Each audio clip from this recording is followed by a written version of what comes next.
Olá, está começando mais um Painel Brasil e eu recebo o deputado Carlos Zaratini, do PT de São Paulo.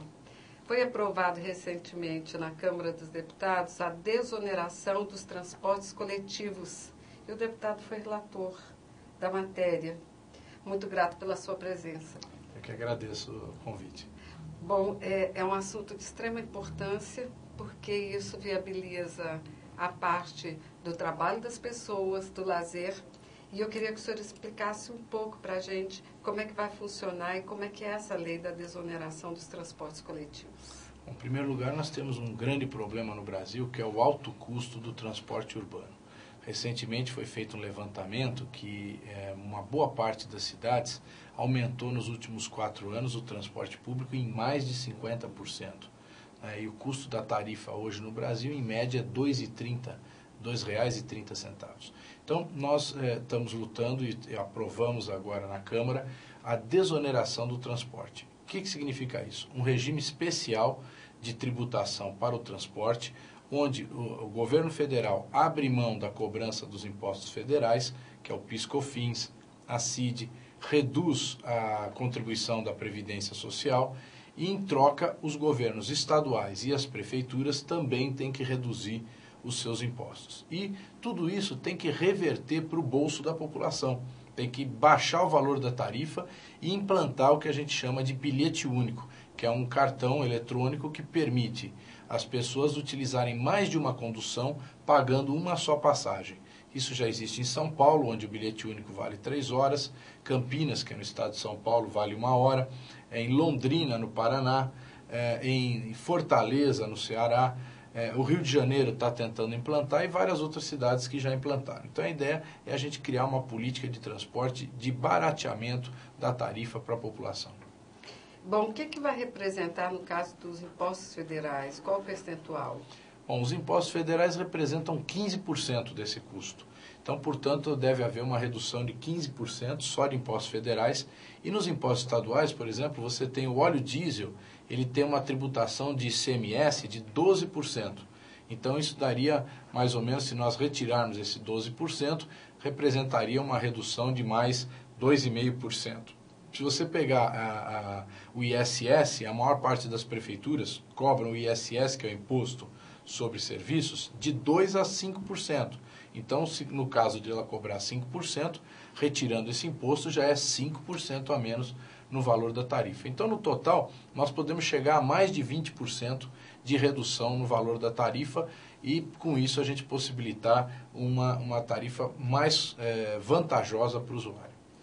Por exemplo, algumas cidades na Europa, por exemplo, em Paris, tem a carta Orange, que a pessoa compra a carta e vale para o mês inteiro. Ela pode usar o ônibus, pode usar o metrô, pode usar, enfim, de todo jeito, se locomover e não pagar nem um centavo a mais. O senhor acha que há a possibilidade de nós termos, de repente, no Brasil, uma coisa parecida? O bilhete único, ele tem essa ideia, né? Ele começou com a validade de tempo de 3 horas. É possível, em muitas cidades, ampliá-lo, fazer até valendo um dia, e daí para frente você pode ampliar para uma semana, para um mês, né? Depende tudo de fazer uma equação financeira. Logicamente, quando você comprar um bilhete único de um mês, ele tem que ter um valor vantajoso, porque você está antecipando o dinheiro, então ele tem que ser uma vantagem para o usuário em termos de desconto para que as pessoas façam a opção de comprar adiantado, né? Então, o bilhete único, ele é o início desse processo de você poder comprar para um mês, para uma semana, até para um dia, como existem em muitos países do mundo. Esse bilhete único que funciona em São Paulo, por exemplo, ele dá direito só ao ônibus ou dá também ao metrô? Não, no caso de São Paulo, ele dá direito ao ônibus, ao metrô e aos trens, né? Que nós temos lá os trens metropolitanos. Então ele permite, o que ele não está contemplando em São Paulo é os ônibus intermunicipais, né, e as cidades do entorno de São Paulo. Então as cidades do entorno de São Paulo, que são 38 cidades da grande São Paulo, elas não têm direito a usar o bilhete único. E com a nossa proposta, elas vão passar a ter direito ao bilhete único nos seus deslocamentos. A população dessas cidades vai ser beneficiada pelo bilhete único.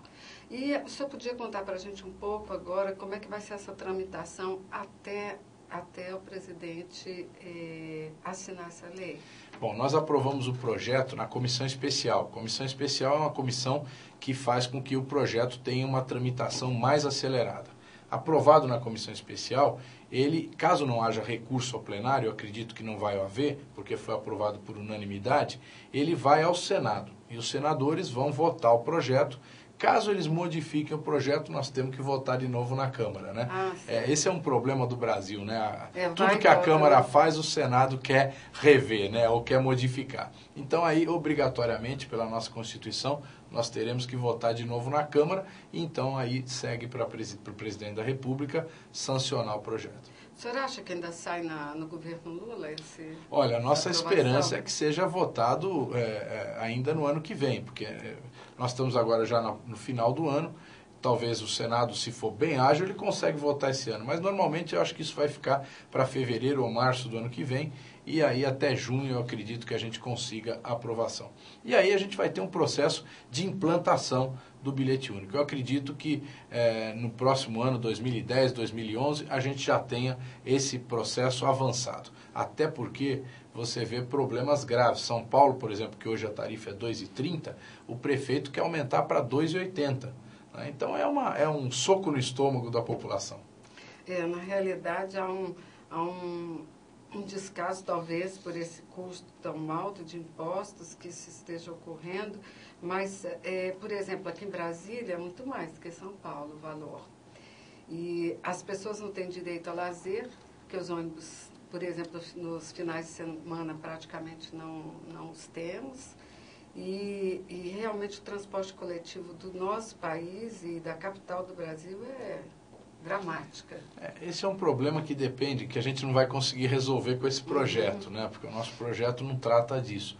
Cada cidade tem a sua prefeitura, no caso aqui de Brasília, o governo do Distrito Federal, que é o responsável por fazer a fiscalização, o planejamento, determinar o valor das tarifas. Então, nós estamos fazendo uma forma de diminuir o valor da tarifa. Agora, o dia a dia do transporte, a qualidade, o tipo de ônibus, isso depende muito do governo local, e aí a população ela tem que discutir com o governo local qual é a melhor forma de fazer o transporte. Nós aqui, infelizmente, não podemos fazer uma ingerência sobre os governos locais, no caso o governo do Distrito Federal ou as prefeituras nos estados, nos municípios. O senhor não acha que, de repente, um grande incentivo às empresas também que a indústria automobilística, no caso dos ônibus, desse transporte coletivo, ter um incentivo para que, da mesma forma que teve o carro popular, os carros para as pessoas individualmente? Exato, você vê, uma das coisas que nós estamos defendendo nesse projeto, primeiro é que é um incentivo tributário, né, para a população utilizar o transporte público, que já foi dado incentivo para o automóvel, né? Recentemente nós tivemos uma redução do IPI.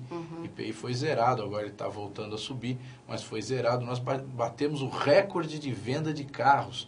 Teve um dia, no mês de setembro, que foram vendidos 23 mil automóveis no Brasil. Você imagina a loucura que é isso, né?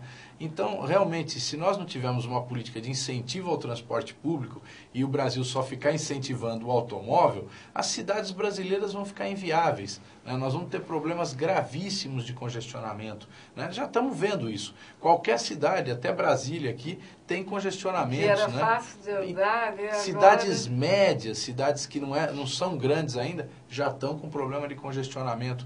Então, a nossa proposta ela vai no sentido de incentivar o uso do transporte público, que isso é fundamental, senão as cidades brasileiras vão ficar inviáveis.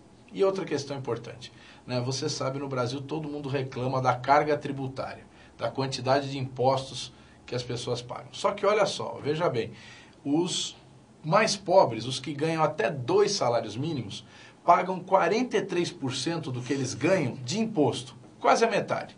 E os mais ricos, os que ganham acima de 20 salários mínimos, pagam 23% de imposto.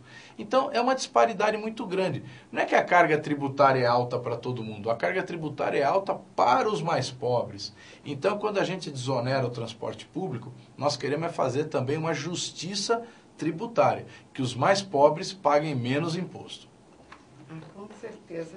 Bom, quero agradecer a sua presença e falar sobre esse assunto que interessa o Brasil inteiro e vamos torcer que saia logo. É isso aí, vamos trabalhar também, porque eu acredito que isso vai ser muito bom para o Brasil. Muito grata.